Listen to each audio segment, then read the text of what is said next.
chers amis, citoyennes et citoyens de Fort-de-France, du Calvaire, de Gozanville, des quartiers environnants, bonsoir et vraiment je suis très heureux de participer à cette manifestation de ce soir parce que nous allons tout au long de cette réunion vous donner les raisons pour lesquelles vous devez vous mobiliser et aller voter le 9 d'abord et si besoin le 16. Vous devez aller voter pour ces élections législatives qui sont des élections très importantes. On vous le dira tout ce soir. Elles sont importantes toujours parce qu'il s'agit d'envoyer un représentant à l'Assemblée nationale, mais elles sont d'autant plus importantes en ce moment que nous nous trouvons dans une situation extrêmement préoccupante. Et là aussi, je pense que tous ceux qui prendront la parole ce soir vous diront que la Martinique traverse une crise d'une ampleur tout à fait exceptionnelle. Alors, crise économique, crise sociale et puis crise politique. Crise économique, eh bien vous le savez et vous le vivez, les entreprises martiniquaises de pratiquement tous les secteurs connaissent de plus en plus de difficultés. Vous avez des entreprises qui sont de plus en plus nombreuses à se trouver au bord de la liquidation, voire en liquidation. C'est plusieurs centaines chaque année et le nombre d'entreprises en difficulté ne cesse d'augmenter d'année en année. Et bien entendu, le chômage a toujours été une plaie chez nous, il augmente inexorablement. Et nous avons aujourd'hui dépassé un taux de 25%, c'est-à-dire que nous avons déjà dépassé le taux que nous avons connu il y a plus de 10 ans. Et ce chômage, il augmente il a augmenté en 2009, il a augmenté en 2010, il a augmenté en 2011, malgré les soi-disant plans de relance gouvernementaux ou régionaux, malgré les promesses de 5000 emplois qui ont été des promesses un peu abusives, qui ont été lancées par l'actuel président de région. Et bien malgré tout ça, le chômage continue et malheureusement, nous ne voyons pas de perspective favorable, puisqu'en plus, nous subissons une crise internationale, crise nationale française également, et la conjoncture est telle qu'il n'y a pas tellement l'espoir dans l'immédiat, même si le gouvernement actuel, avec le changement de majorité, nous apportait quelques aides inattendues, supplémentaires, il n'y a pas tellement de raison d'être optimiste s'il n'y a pas un profond changement dans le modèle même de développement. Et c'est pour cela, déjà, que je pense que beaucoup de citoyens sont allés voter au présidentiel. Ça a étonné certains. Beaucoup d'entre vous, vous êtes allés voter au deuxième tour de l'élection présidentielle et vous êtes allés voter Hollande, alors même qu'il n'y avait pas tellement de campagne. Ceux-là même qui étaient chargés de faire campagne ne faisaient qu'une campagne à bas bruit. Mais vous êtes sortis en réalité pour dire quoi? Vous êtes sortis pour dire comme ça, changer. Et voilà déjà la première raison d'aller voter aux législatives, car c'est un moyen de permettre que le changement s'amorce. C'est le premier élément. Donc je dis crise économique, crise sociale évidemment. La pauvreté s'étend, les inégalités se creusent, vous avez des difficultés que tous vous vivez, vous constatez, le pouvoir d'achat dont on a tant parlé en 2009, eh bien il ne s'améliore pas, pour la plupart, pour les plus pauvres, même les classes moyennes, ce pouvoir d'achat, il est en baisse à l'heure actuelle, malgré là aussi toutes les promesses. Et par conséquent, vous êtes dans une situation qui désespère de plus en plus de personnes, même ceux qui travaillent. Alors bien entendu, ceux qui sont soit au chômage, soit au RMI, ceux qui sont dans la précarité, eh bien ils sont véritablement de la désespérance. Et c'est le cas notamment de beaucoup de nos jeunes, puisque vous savez que le taux de chômage des jeunes a dépassé là les 61%.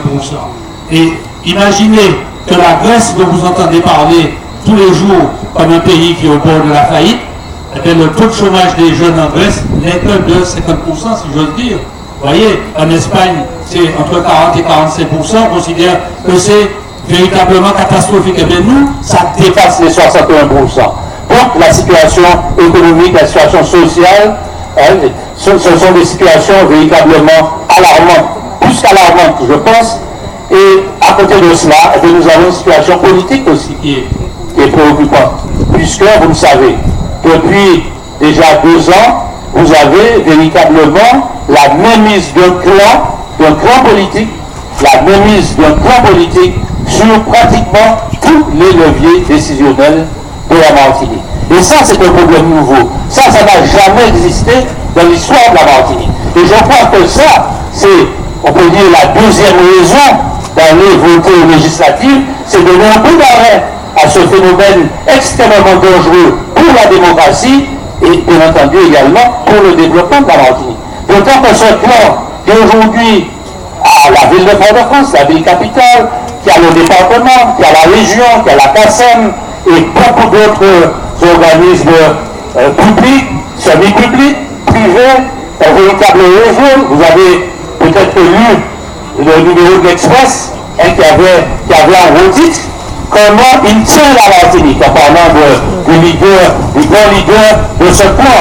Eh bien, cela est extrêmement dangereux et cela ne peut pas aggraver la situation de la Martinique. Et quand vous savez que ce plan aujourd'hui a comme objectif la conquête de la collectivité unique, eh bien, vous vous doutez que les législatives actuelles sont un moment extrêmement important, un moment politique extrêmement important, parce que c'est le moment que nous avons avant l'échéance, cette échéance extrêmement importante de 2014, dans 2 ans, c'est le moment politique que nous avons pour dire que nous ne voulons pas une collectivité unique gérée par une assemblée unique et qui serait une assemblée dont serait exclue des pans entiers de la représentation du peuple martiniquais. Or, avec le système qu'a obtenu le leader du néo-PPM, le leader de cet assemblage hétéroclite qu'on appelle Ensemble pour une Martinique nouvelle, avec ce qu'il a obtenu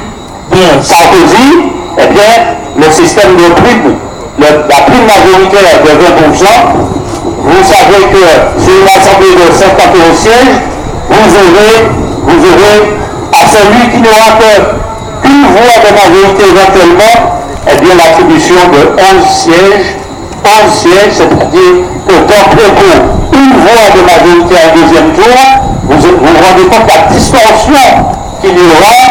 Quand vous prenez par exemple quelqu'un qui a 36 sièges sur 51, voilà, une tête de liste de 36 sièges sur 51, ça lui fait 47 sièges en réalité sur 51.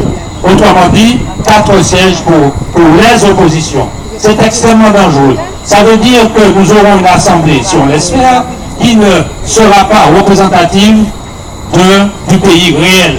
Eh bien, vous voyez, contre cette situation économique et sociale extrêmement grave, contre ce système clanique que nous avons depuis ces dernières années, qui a étendu sa toile sur pratiquement tous les leviers décisionnels de la Martinique. Nous devons nous mobiliser. Nous devons nous mobiliser au cours de ces législatives. Et ici, la Fort-de-France devenue, par la grâce de M. Sarkozy, devenue une circonscription sur mesure pour le grand leader de l'ensemble de Martinique nouvelle, eh bien, nous devons nous mobiliser pour donner un coup d'arrêt à tout cela, en même temps que nous allons envoyer un député pour défendre nos intérêts, pour obtenir une modification du mode de relation entre les gouvernements français et les autorités locales, les élus locaux, et puis le peuple martiniquais. Il faut qu'il y ait une autre vision de l'outre-mer, une autre façon de défendre nos intérêts à Paris, notamment à l'Assemblée nationale, et il faut que nous obtenions une autre manière d'aborder le problème de mal-développement. Eh bien, mes chers amis, nous avons ici le candidat qu'il faut, nous avons le futur député qu'il faut. Et c'est mon ami Francis Carole, et c'est pourquoi nous sommes aussi nombreux ce soir à venir le soutenir. Francis Carole, ce n'est pas par hasard qu'il est soutenu par l'ensemble des formations de ce que moi j'appelle la gauche authentique, que d'autres appellent la gauche responsable. Et les deux termes conviennent. car je pense qu'il y en a qui se prétendent encore de gauche, alors qu'ils acceptent de rassembler à l'intérieur d'une sorte de coalition d'intérêts particuliers, et bien des gens de tout bord. On voit des gens de droite, de gauche, de partout, du centre, et surtout des gens qui n'ont que la première de leurs intérêts. J'ai entendu d'ailleurs une élue de cet ensemble dire qu'elle ira siéger à l'Assemblée nationale, elle ne sait pas où parce que c'est pas important, les fauteuils, paraît-il, n'ont pas de couleur. Alors à ça, moi je répondrai oui, mais elle en tout cas, elle sait qu'il y a une catégorie d'élus qui n'ont de couleur que la couleur de leurs intérêts, couleur de leur portefeuille. C'est ça. Et que nous, ce n'est pas notre manière de voir la politique, et c'est pour cela que nous sommes si nombreux à employer un authentique militant politique, qui a, lui, une vision saine de la vie politique. Ce n'est pas un homme qui se bat pour ses intérêts particuliers, il se bat au service de la Martinique. Et c'est un homme